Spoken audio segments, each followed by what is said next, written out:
to another recording of Hearthstone. Today is Friday, September 7th. Because we were kind of far behind this whole week on daily quests, we have 3 daily quests to do, which means clearly I want to trade out this one. Destroy 35 minions, win 2 more games with a Shaman or Warlock, and win 5 games any mode. Any mode includes, I believe, playing solo adventure, so this would be an interesting attempt to just run through the old Boomsday puzzles and see if we could very quickly get that done.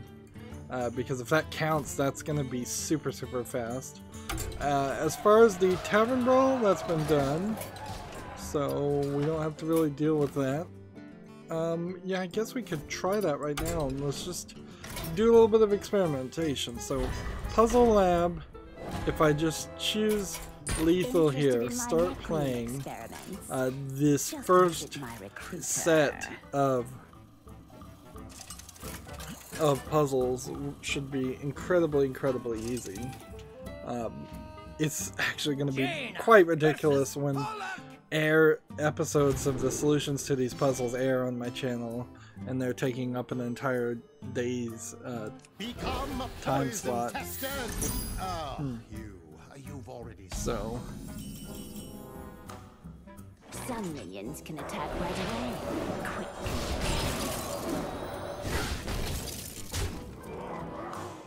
Quick. Oops. Screwed up. Shouldn't have done that. Quite potent enough, but do not give up.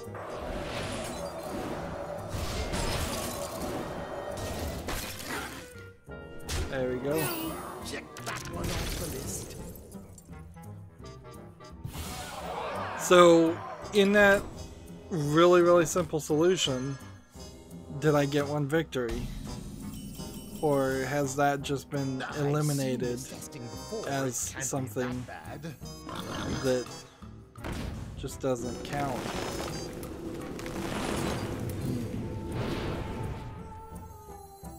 Let's see. Get in there and fight, maggot!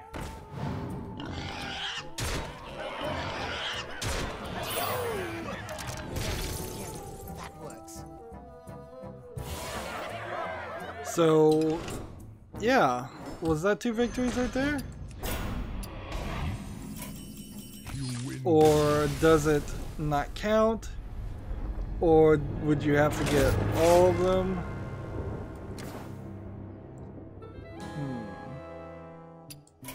Because previously, doing like the monster hunts and the dungeon runs did count as victories. But apparently, winning 5 games in any mode does not include doing the puzzles. Which is an odd little bit of existence, I suppose. Well, moving on, we have tons of things to do, tons of news. I have some good news today. For the first time, probably in at least a month. Honestly, though, I'm thinking that I don't know what point in around the year I need to take it easier and take a break. I think just kind of universally around all times of the time. Like, I'm thinking ideally somewhere in January, taking like a huge break would probably be the least damaging to a YouTube channel. Shaman and Warlock is what I'm trying to play. I'm having trouble remembering that. Even Shaman, we'll try that. But yeah, there definitely was something, or at least it feels like, about the beginning of this year, and there theoretically being a point there where I was recording a lot of footage around January of 2018, and some of that footage should have been saved and put out right now or near the end of the year,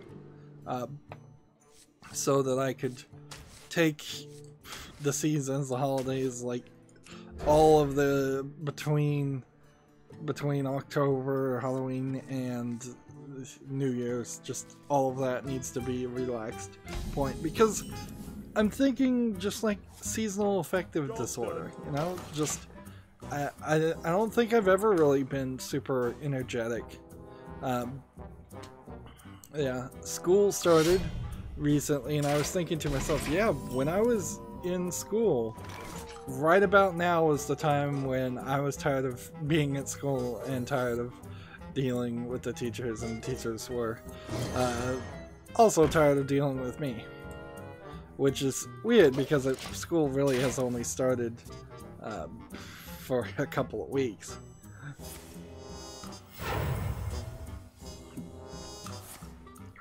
But yeah. So that's not really a commitment or a statement to say that I'm planning on doing anything or changing anything. I'm just saying that in retrospect, maybe next year, particularly around January, February, I'm just going to not produce as much content. Like, I'm certainly thinking about that. I have been thinking about that, but I think it's getting closer and closer. I think we're getting back to the point where it's going to be 2 games on the schedule per month. YouTube's algorithm certainly also pushes for something like that. They don't particularly reward a channel. In fact, they very heavily punish channels that put out videos that are not successful. So if I have a great Hearthstone video that gets a couple thousand views, which I did recently, and then the next video comes out and it gets 0 views, well, my channel stops getting recommended according to YouTube themselves, which really doesn't work for my channel. Like, unless I drastically change who I'm making the channel for, instead of making it for me as a blog and log of what I'm doing with my life. If I just started chasing trends like crazy and trying to get as many views as possible and only playing games if it gets a lot of views, and just abandoning playing games because it's not getting enough views, which I've seen certainly other streamers do it, and those streamers I've seen do that certainly are more popular than me, because I'm not really watching anyone who's less popular than me that's a video game streamer. But I really don't think that's what I'm willing to ever do with my channel. It really isn't. I always want to play old games. I always want to do a retrospective until I've played them all, until I've let my thoughts out on those games and done my reviews on them. There's always going to be old games. I suppose maybe if I was pulling in a lot of income, I would be playing new games, and then maybe that would just slowly take up all my time, and that might be the one way in which I transition away from covering old games. But even if I was covering new games, that I don't think would translate into guaranteed views, because new games also have not a guaranteed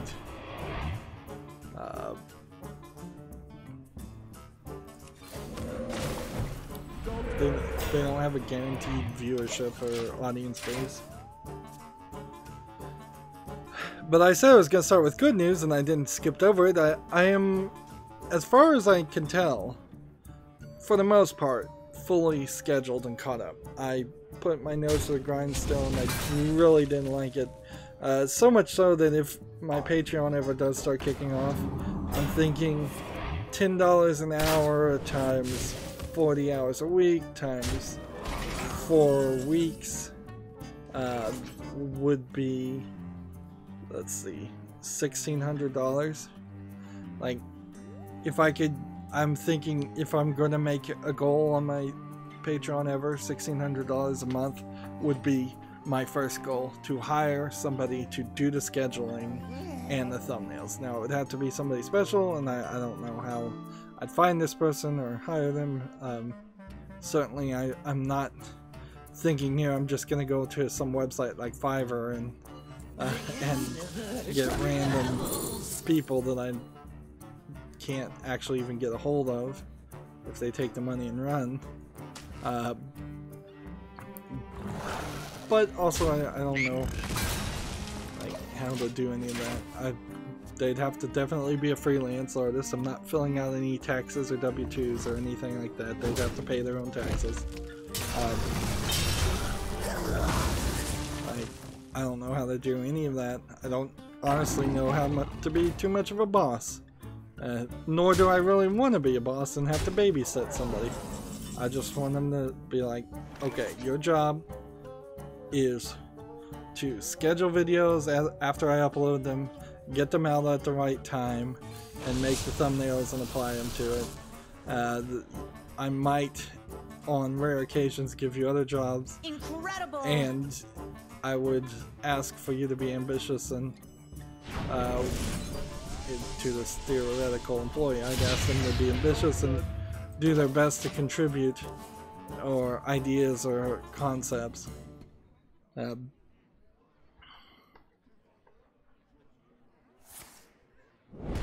But yeah, I think even before paying myself, I would prefer to pay somebody to avoid doing work. The scheduling, it's so bad. It's so difficult and impossible to automate it. So yeah.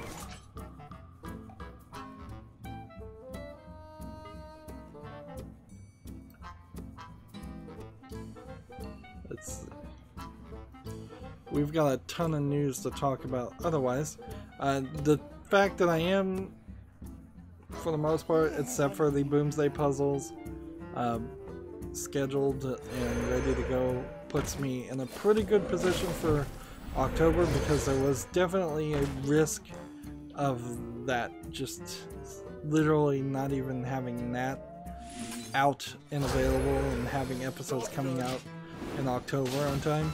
And there still is a risk because I haven't played Dead Space 2, and that's the last game I need to play, so I need to start playing Dead Space 2. I needed to have done that weeks ago, and I need to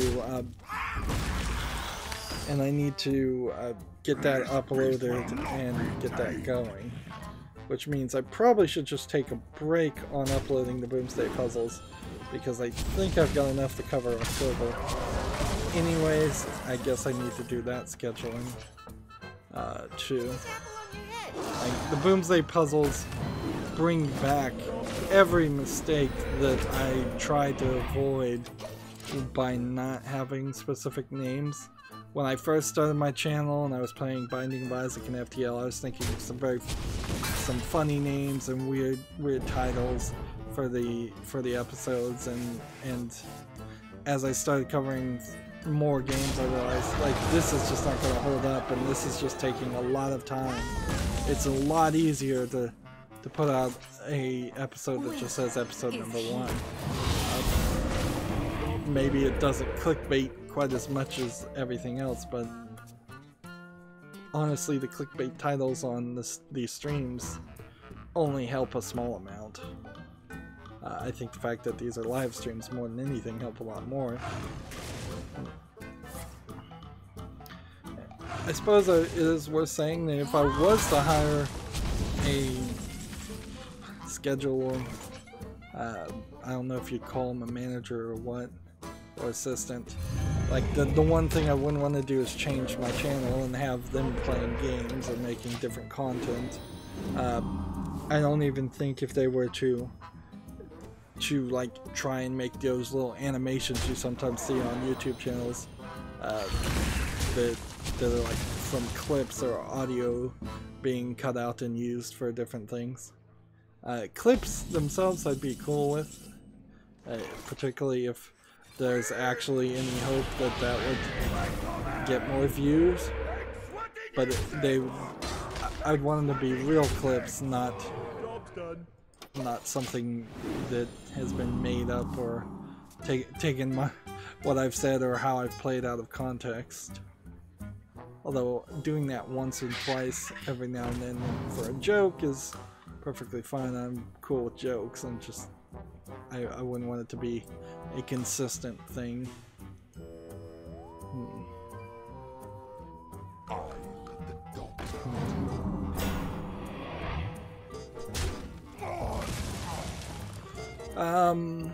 Is there anything else to talk about that? Not really. Just a lot of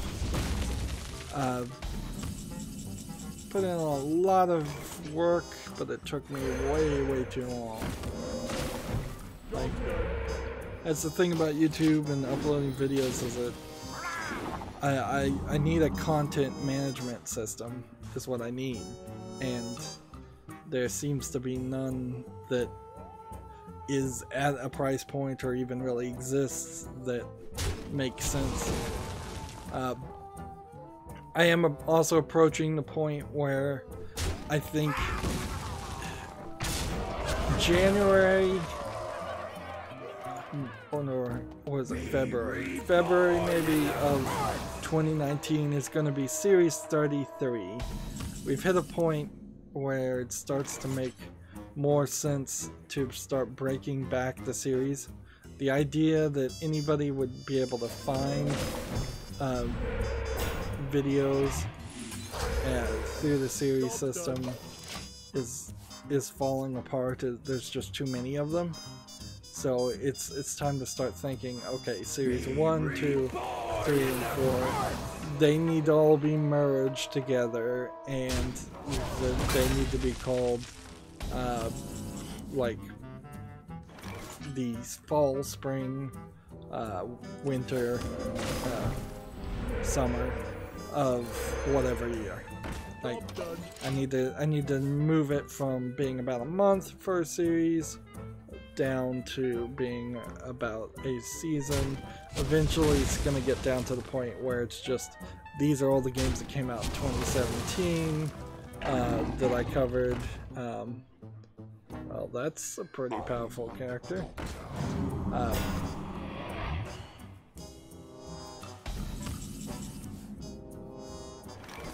don't know why this guy isn't just taking me out.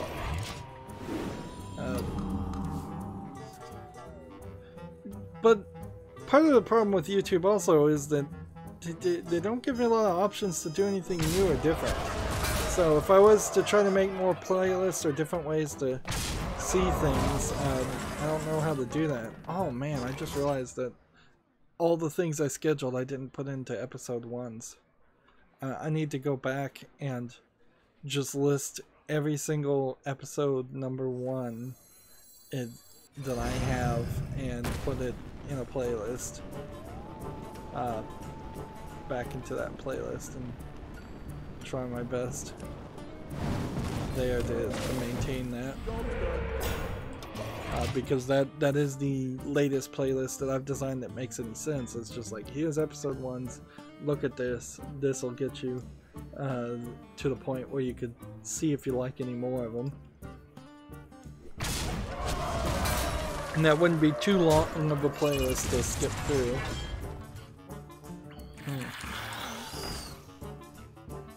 But also, I have the outro that, like, I have no idea when I'm gonna get time to work on that, so the outro very possibly won't be finished by January 1st. That is totally a possibility. And other ideas certainly probably could come to me if I had any other ideas. Like, let's move on to the video game news, though. We've got plenty of it. Gematsu has an article. Cygames wants to make a new Zone of Enders. By Zone of Enders, the second runner -Mars, and it might happen, is the subtitle there. Zone of Enders second runner Mars launched on the PS4 and PC on September 4th in the Americas. So it's a very relevantly, very recent game. This is really boiling down to the concept of not news. I haven't used that phrase in a long time. Maybe it needs to make a little bit of a comeback, but we definitely don't need every single video game developer to say, if you buy this game, we'll make a sequel. We definitely want to make a sequel, but we need the sales here. It's like, no duh. That's what everyone always implied or knew to be true. I cannot believe that did not die.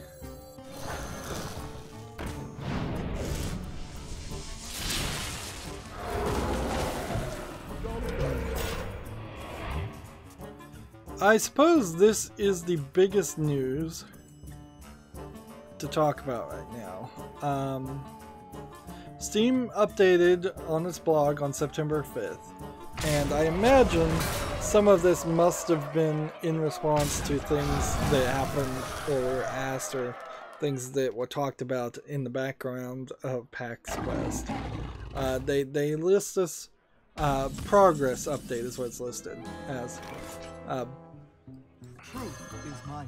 don't even know why I'm playing this. I'm just hoping I'm killing enough minions here to work on a daily quest. It's been a few months since we talked about how we want to approach shipping games with controversial content. In that blog post, we talked about some of the tools we felt we needed to build, and we thought it would give you an update on where we are. We've done a number of things since that post, some of which may seem unrelated, but if you're going to maintain an open view of what gets on the store, then you need good tools to find games you want, as well as avoid things you don't. Now, I've been highly critical, just as a quick catch-up, that they've said that they were going to develop these tools, and then they said it was going to take them months to develop those tools, basically like 3 weeks ago. But apparently, the idea... Yeah, I'm not sure if this has been implemented yet, but I have seen a slight change, at least, to how Valve works. Oh yeah, I also stupidly left my keyboard on the other place, so I can't even Alt-Tab and see if there's a problem with the internet or not. I was certainly not happy with the past 4 weeks at least of very low quality lewd sexual content games being allowed on Steam, while all the high quality developers, the people who really should be trusted more and should have been given some slack, are getting held back from approval.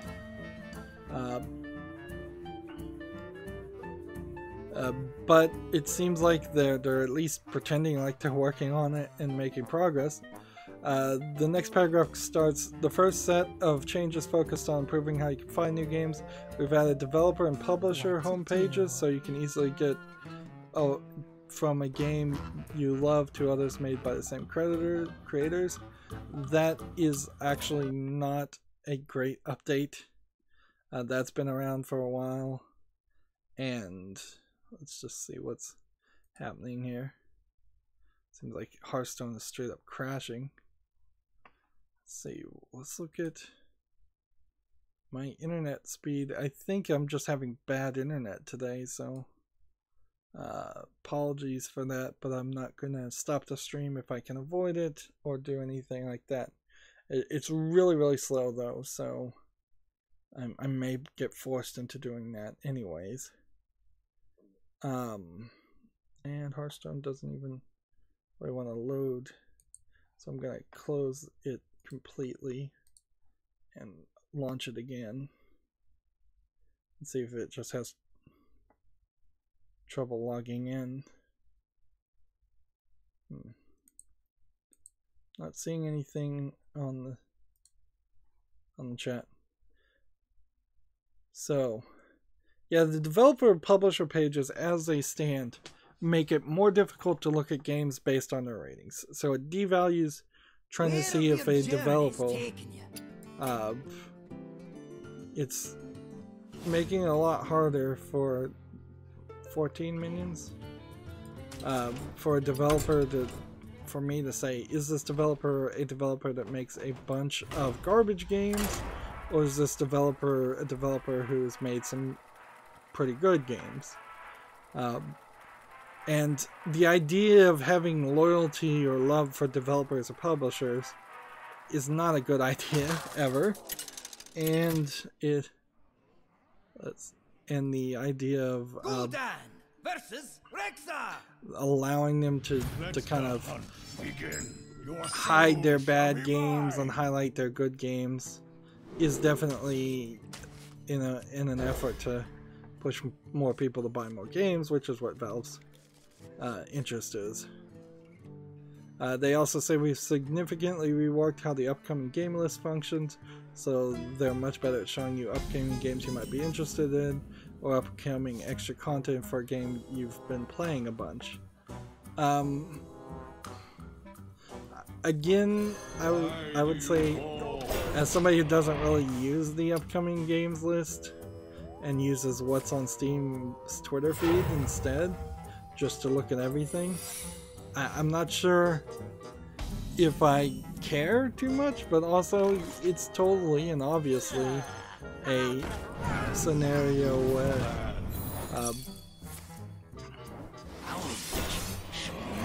it's totally a scenario where the game, they're helping good developers sell games and hiding bad troll developers.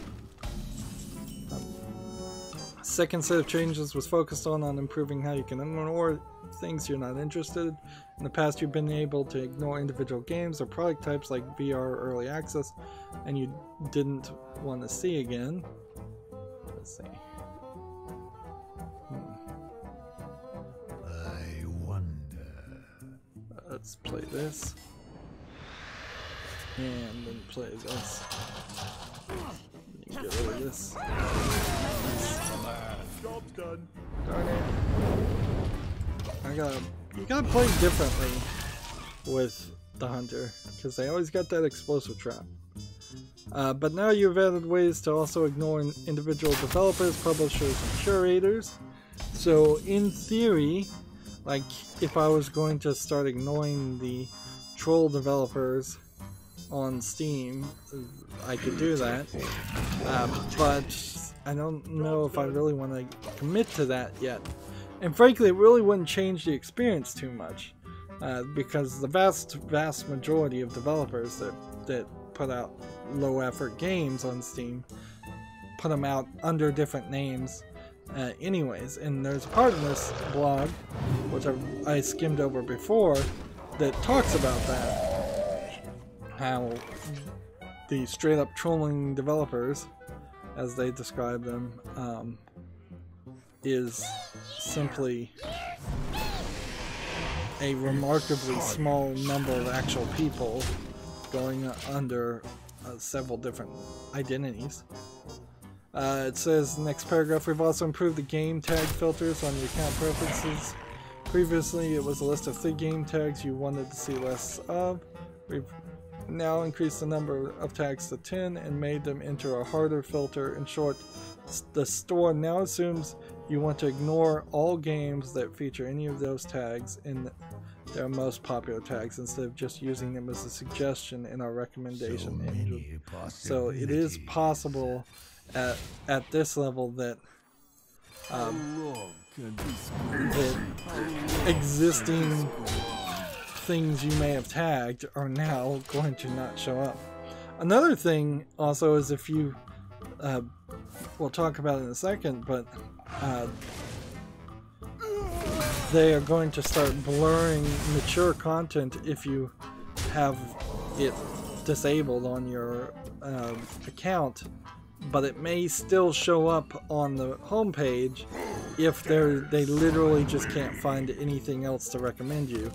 Which is to say, if you go hyper crazy on filtering Steam down to just saying I only want like first-person shooters and only first-person shooters, you may see a blurred out picture, but I think nobody else really is going to see that.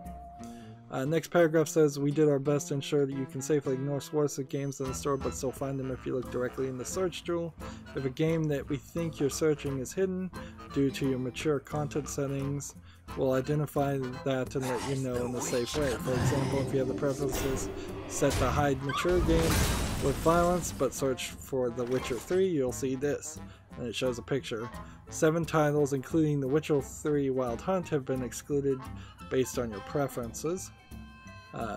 If there are games that you search should contain that you're ignoring for other reasons due to developer game tags, for instance, we'll still include it in the list, but we'll blur it out. And when you hover over it, you'll see why it's darkened. For example, if you've chosen to ignore games by Valve, then search for Left 4 Dead will look like this. So many possibilities.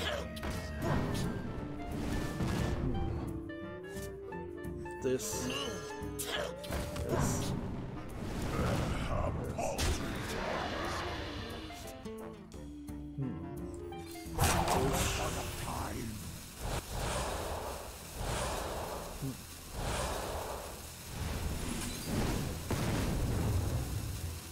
Let's see. This one, this one, and return. So it's showing a picture for a search for Left 4 Dead, and graying it out is almost the wrong term. It has been blued out basically because of the blue theme on Steam, so you can just barely see the logo for Left 4 Dead, and then there's a kind of gray circle with an X in it on the left, and then the mouse pointer is right over the point that says excluded by ignored developer, publisher, franchise. Let's see this. Let's take a victory and move forward.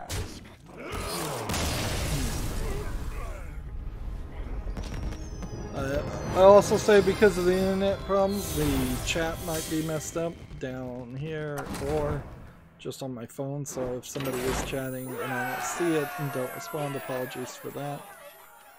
Let's play that again. A third set of changes focusing and allowing you to have better control of the kinds of mature content you see. So far, the Steam has allowed you to filter out games that feature frequent violence / gore, nudity / sexual content. Now, when you say slash, that inherently means you were filtering out all of those. So, and it will get definitely into the mud if we were to have a conversation about what is the level that qualifies something as having frequent violence, because a lot of things fall under that. Fortnite probably falls under that, but I bet Fortnite doesn't get tagged like that. Let's see.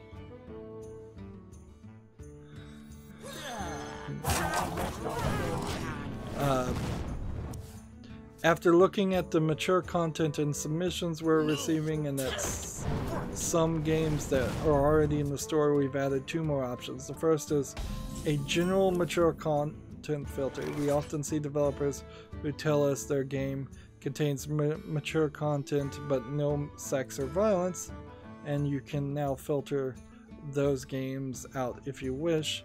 So that almost seems like mature content in that instance is being used to describe, I don't know, something that's talking about, like that Dragon Cancer, about a child dying. Is that really where the mature content comes into, where it's just not a smiley, happy-go-lucky game? Or is there something more to it than that? Like, I feel like probably what's happening here is the ESRB has a mature tag when things get rated, and so middlemen have been told, click the mature tag, we're describing our game that way, but don't click any of the other subcategories of having sex or violence. Like, I just don't know how you else get to that point. So I'd really love to see an article at some point once this all gets implemented and works and starts working and getting used a lot, of just what things that are tagged with general mature content agrees. Is mature content drinking alcohol? Because we haven't seen that. Or smoking? That might be it.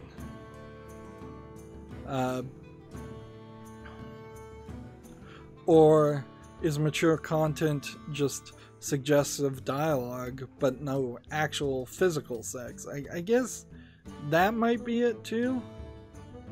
The second is an adults only filter, which allows you to filter out games that feature explicit sexual content. Which seems like you're breaking 2 categories into 3, honestly. If I'm the guess that mature content means that there's flirting and suggestive dialogue, as it's described in TVs on TV, then I don't know. Is there a middle ground there where you can have implicit sex in a game and imply it happened, but as long as it's not directly depicted, it's okay? I don't know. This certainly is when it gets into the weeds, but it's better to have them self-report than not, because at least then you can also build a level of trust with your developers and publishers. And it's worked pretty well for the movie industry. Very few movies have straight up lied about what's in their content. They really don't want that because it's just going to cause controversy and not get more people to view your videos, your movies. Next paragraph is, we are now requiring developers of games with violent or sexual content to describe the content of their game, and we're using that information to help you decide whether a game is something you're comfortable with. We think the context of how the content is presented is important and give the developer a place to describe and explain what's in their game gives you even more information when browsing and considering a purchase, which is interesting because if there's like a actual list of like, this game includes a violent rape scene, I could see a lot of people being like, I don't want to see that, I'm gonna skip this game. Where if they say this game includes a loving sex scene by a committed married couple, people might be a lot more tolerant of that. Let's see. When you're looking at the store page of a game with mature content, we'll display that developer written description to you. We'll also be displaying it on the interstitial page we show you if you ever follow the direct link from outside of Steam to a game that should have filtered to you. So it's showing me a picture now of Left 4 Dead 2. Left 4 Dead 2 is an interesting choice because that is a game that ran into some censorship itself in like Japan because of the bitten off missing thumb of the zombie hand in the logo, where they had to filter darken it so in Japan and I think some other countries. The picture below the picture of the logo is, this game contains content you've asked not to see, frequent violence and gore. The developer's description of the content. The developers describe the content like this, quote, Left 4 Dead 2 features intense violence, blood, and gore, including decapitation and dismemberment of zombie-like creatures, and some strong language. And then it says view page or cancel. Next paragraph is, finally we've continued in removing the bad actors from the store. Let's see.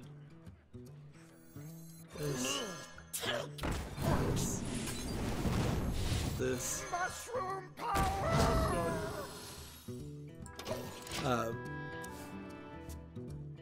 They've continued their efforts in removing bad actors from the store. Last year, they made changes to trading cards to address the way a small set of developers were producing quote-unquote games that generate revenue without anyone actually buying or playing them.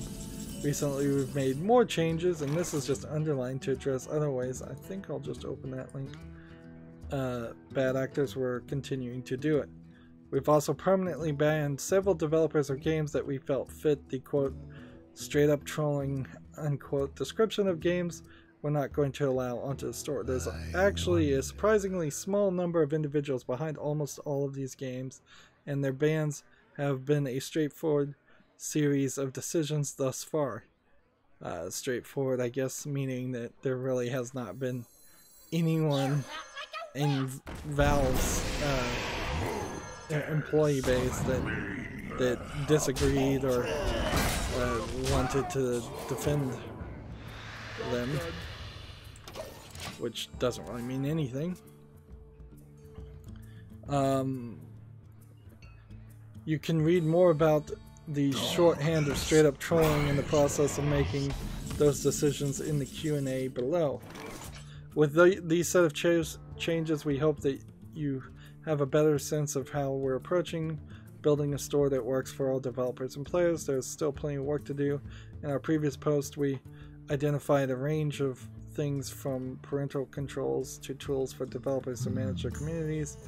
In addition, oh man, I'm disconnecting again. In addition, some of these changes described in this post will require more options when we see new kinds of content in game submissions. Going forward, we aim to continue the strategy of shipping features as they're finished and posting periodic updates as to the nuts and bolts and the thinking behind that development. So the Q&A, this is probably not real questions or answers, but there's just here's the idea of what we think people are going to ask and how we're going to respond to them. Let's see, I need a spell. Everyone has demons.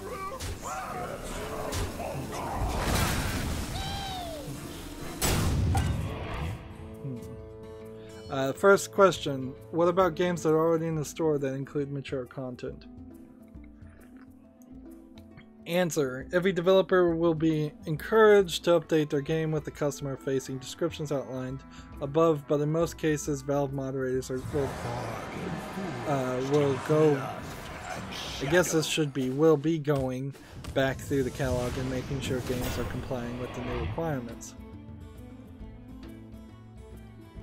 What do you mean in practice when you say you won't ship games that are outright trolling? That seems vague. Answer, it is vague and we'll tell you why. You're denizens of internet, so you know how trolls come in all forms. There we go. That's not enough to win now. Arg. Free me! Free me!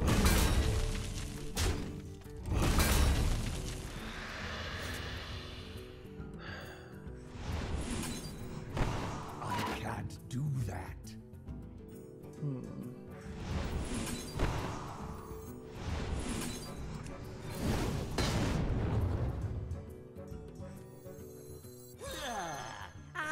Bloody hellfire!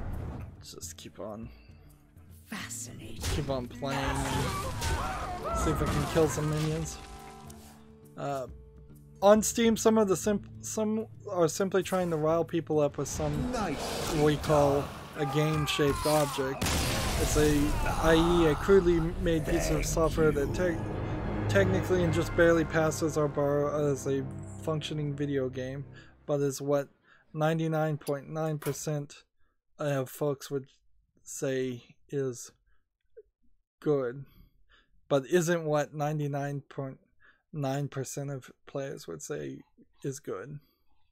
Some trolls are trying to scam folks out of their Steam inventory items. Others are looking for a way to generate a small amount of money off Steam through a series of schemes that revolve around how we let developers use Steam keys.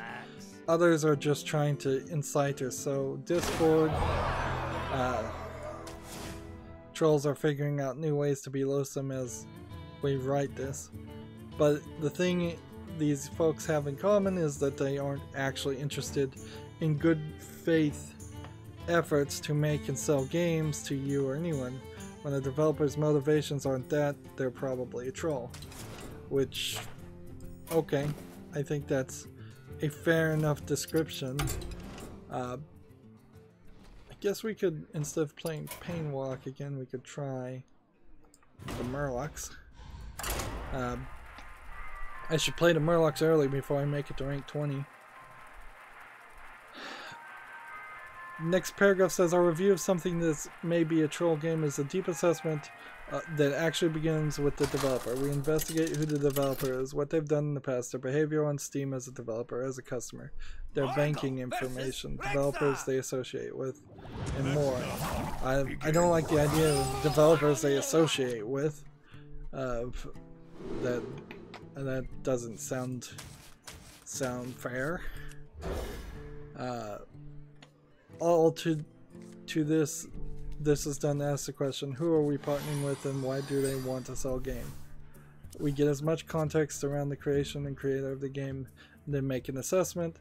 A trend we're seeing is that we often ban these people from Steam altogether instead of cherry picking through their individual game submissions.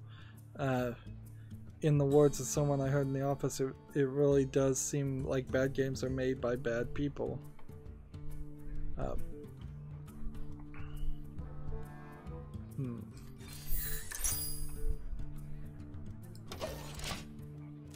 That doesn't mean there aren't some crude or lower quality games on Steam, some crud or lower quality games on Steam, but it does mean we believe the developers behind them aren't out to do anything more than sell the game. They hope some folks will want to play. Next question is, sometimes I see blurred out games on my storefront page. Why is that? And see, this is the new thing that, honestly, as of reading this, nobody should be asking this question because I doubt anybody's seen it. The answer is there are a number of sections on the front page that we fill with games and ensure the server behind it doesn't melt as everyone tries to use it. We do a lot of data caching.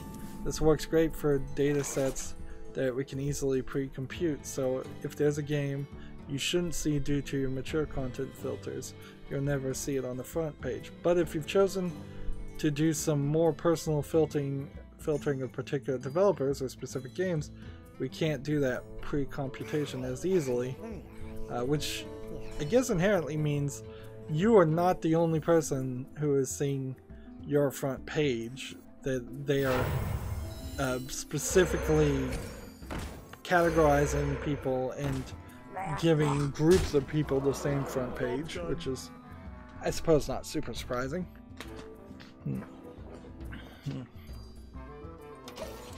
Let's see. It's possible you'll see a blurred out game on the front page because you have personal filters should have caused it to be hidden. In practice, though, this will only happen if you filtered out so many games that it can't find enough to fill a section on the front page, and again, like the search results will blur that game out and let tell you why. Which I suppose, if you just say you hate visual novels and they have a sale on visual novels come out, and you've blocked all the developers of visual novels, yeah, I could see it in that instance. You seeing some blurred out games then. Next question is, why do you keep asking my damn age at the store? And the answer is, we're with you on this. Unfortunately, many rating agencies have rules that stipulate we can't save your age for longer than a single browsing session. It's frustrating, but no, we're filtering out, we're filling out those age gates too. So no real,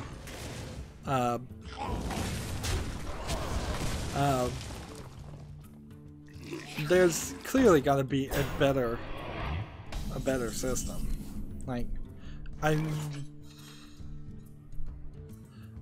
honestly, the thing that's weird there is, why, when I'm logged into my Steam account, does it not just ask me my age at the beginning, and then as long as my Steam app is open, why is that not considered one browsing session? Like, how does that break down if I've had Steam on my computer running for a week? how is that not a browsing session? When does it stop being one browsing section? Or even in the instances like I've many times on Steam clicked an age gate and then immediately like 5 minutes later had to click another age gate. Why is that not considered the same browsing section? Why are you asking it multiple times? So I clicked on the link about fake games, and there's a June 14th article called "More Changes Addressing Fake Games,"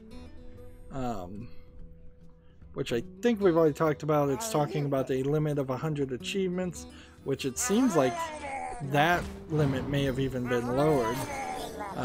Their achievements won't contribute to the global achievement count and can't be shown on the Steam Profiles Achievement Showcase, which inherently, if it can't be shown on the Steam Profiles Achievement Showcase, half of the fake games that are selling achievements with letters these days are not actually accomplishing what they're selling themselves on.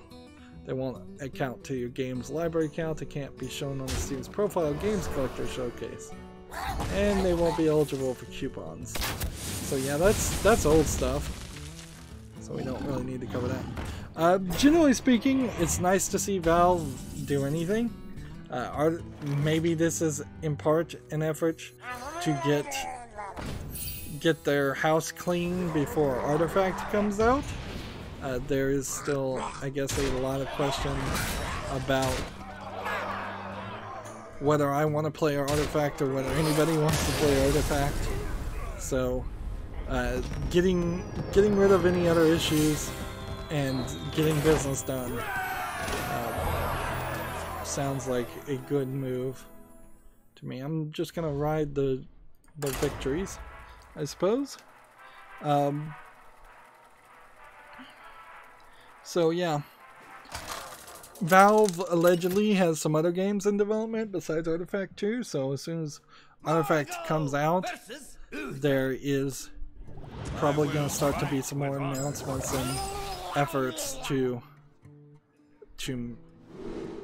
control a narrative. And, you know, Valve in particular needs to constantly be like, we're working on a game, we've got a new game coming out, we're going to keep your attention here, we're doing something awesome. That way the conversation never diverts back to where's Half-Life 3, where's Portal 3, where's Left 4 Dead 3. Like, they really just need to get some, control the narrative and have somebody hyped at all times for something. Tragic Master said good game. I see that note, but I'm having internet trouble, so if somebody else commented before Tragic Master, apologies, I didn't see it. Moving on, we have an article from TechRaptor. Young Souls is a side-scrolling beat-em-up RPG with a strong narrative focus. Let's see. No platforms have been announced yet, so this is one of these hype announcement trailer things. You know, when I added TechRaptor as a news source, I didn't really want them to be this exactly the same as like Eurogamer did, and Rock Paper Shotgun did a lot, where they're just talking about games that have no announced date and are getting you hyped for games that won't come out for 6 months. Job done. I'm watching this trailer of Young Souls. I like the flat animation style. Seems like a brother and sister that are in this kind of punk looking fashion, and they materialize swords and shields, so it seems like they're fighting fantasy creatures. This looks like not Bastion, but the game that the developers that made Bastion, the one with the sword that was a like USB key also. Let's see if I can remember the name of that game. Job done. No, I can't. Well, the developers of the game Bastion, which was the game where you were playing as a character on this floating city that was falling apart, and wherever you walked, the ground would form up above you or fall down below you. They made a second game that had an interesting art style, and Young Souls looks a lot like that art style, so I kind of wonder if this might be the same developer. Yep. It's hand-drawn animation. The Arcade Crew, apparently, is the developer of this game. Honestly, this looks like a better game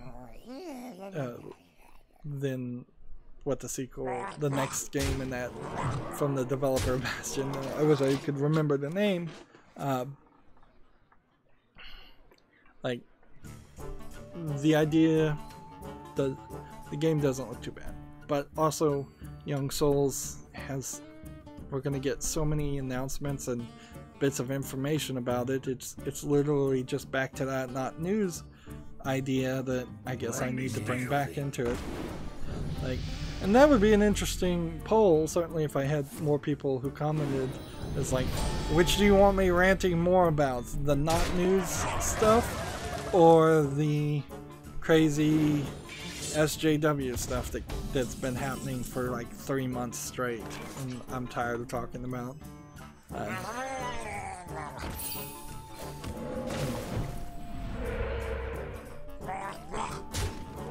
see, should I kill this one? I think I'm fine to just attack. We've got a game on Steam called Gates of Horn and Ivory. It's a little slightly black and white-ish in its color palette. Looks like a platformer. It says it's a 2D puzzle platformer. Truth is my shield. I'm watching the playthrough here. The trailer. It doesn't look too bad. Interesting, the character is not like spelling words by jumping on them and lighting up the letters.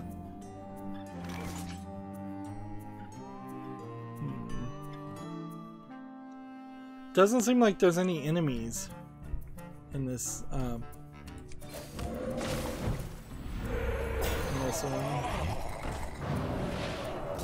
So it probably is a pretty short game. Gates of Horn and Ivory. I think I would probably not go that way in naming a game. I'd say Gates of Bone, Gates of Horn, Horns, Gates of Ivory, but I don't think you do an and.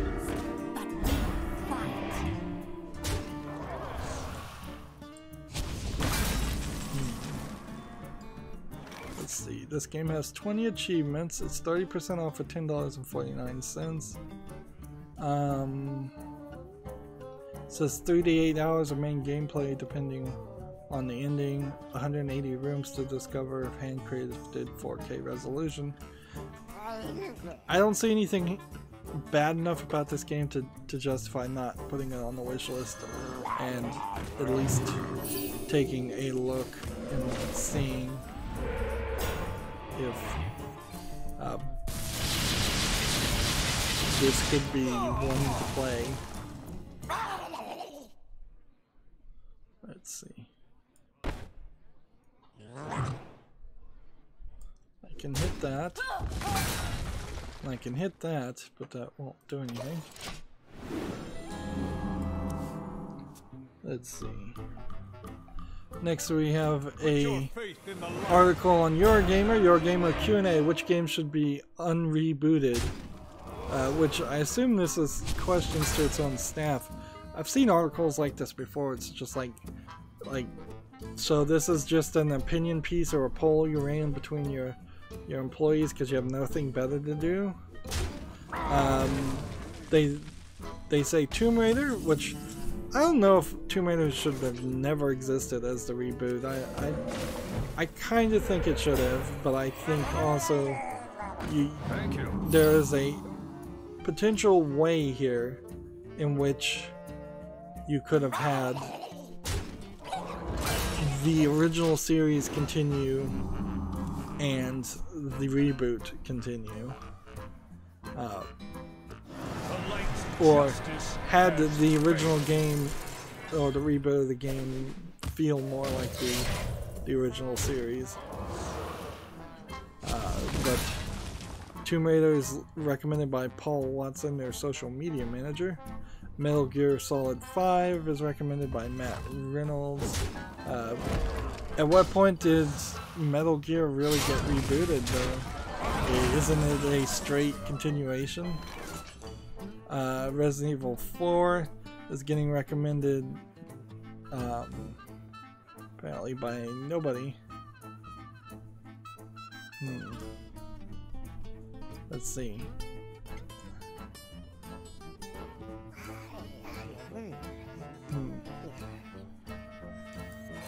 This is weird. Are they saying specifically they would have preferred Resident Evil 4 to not get rebooted?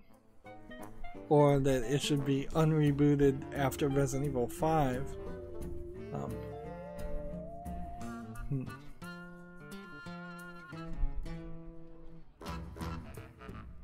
Oh, well, they're basically saying because Resident Evil 4 led to the creation of Resident Evil 5 and Resident Evil 6, they should retroactively, I guess, undo Resident Evil 4, which, I mean, honestly, why not just say Resident Evil 5? And the just controversial take there for no reason, and pointless article. So if I see another article like this from Eurogamer, hopefully I'll remember to not bother to cover it. This will be the last recording for this, this last game for this recording.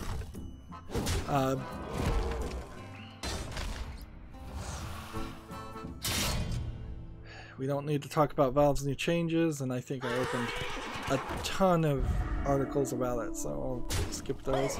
Eurogamer has an article: WildStar developer Carbine Studio is shutting down. NCSoft's moving to an ultimately shutter the sci-fi MMO.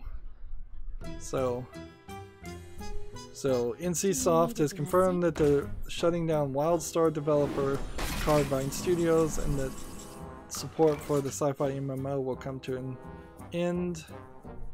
So yeah, that's pretty much why.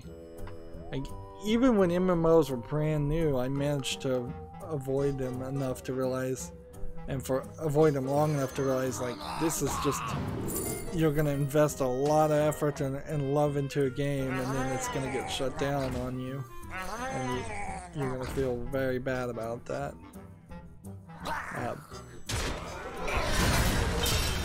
I'd say that's probably even true for, like, World of Warcraft.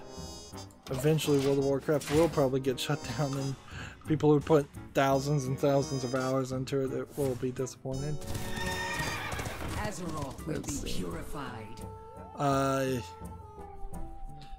YouTube Creators Insider has a poll of what's the most annoying thing about the studio beta for creators.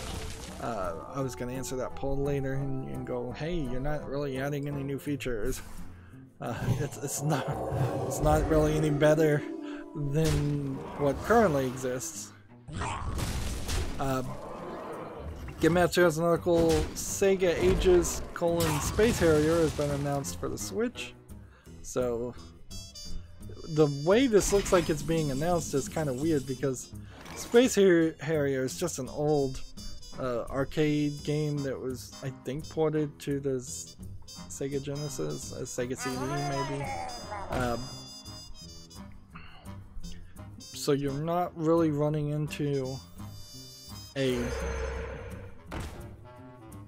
real reason why this is being announced this way, other than Japanese people are weird.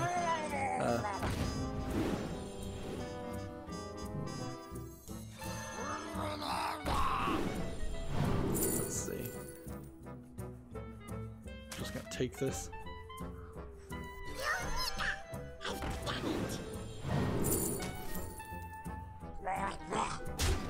Kill that one.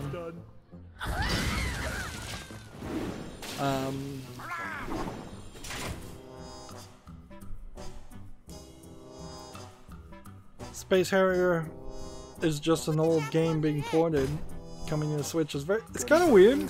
Like the game that was for the Sega Genesis is now coming to a Nintendo console, but it's been so long that anybody still holding on to that old mentality and marketing of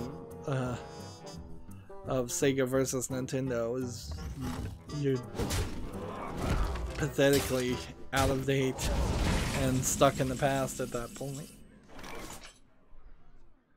Right, this and this. We'll do that one, and that one. And yeah, we'll do another secret and play that. There we go. There's a game on Steam called Checkmate. It looks like it's chess.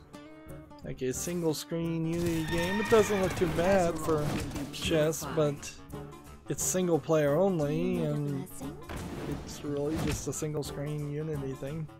At the very least, I would say a game like this is probably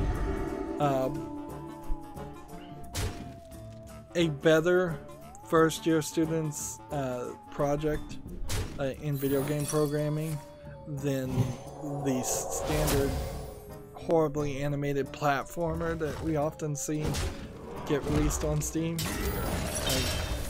If I was a teacher and I was teaching video game programming, and as a midterm project or as an end of year project they handed me a chess game, I would be like, alright, this is probably not the best ever type of game you could have made. It's not hugely interactive or anything like that, but I'd say it would deserve a B+. You have triumphed this time. Chess is 30%. Well, no, the game is called Checkmate! Exclamation point. It's 30% off for $1.39. And let's look at this developer. They've made a bunch of other, like, seems like simplistic board game type of games, but none of them have ever really been rated, so I think they are what they are, and I think they're selling themselves accurately. So I can't call this a straight up trolling game, and I wouldn't even really call it an extremely low effort game. I would call it a low effort game, but that's kind of it, or maybe just mediocre game. It's in English and Portuguese Brazil, and we're seeing more and more Portuguese and Brazilian language games. So I need to make 2 more victories. I might as well just continue playing with the Murlocs in the next recording. So that's what I'm going to do. That's going to be it for this recording. As always, I ask you to like, share, subscribe, comment, and watch every second of my videos. If you want a friend or follow me on any social media sites, there's a whole bunch of links down below in the description box. Thank you for watching. Have a good evening.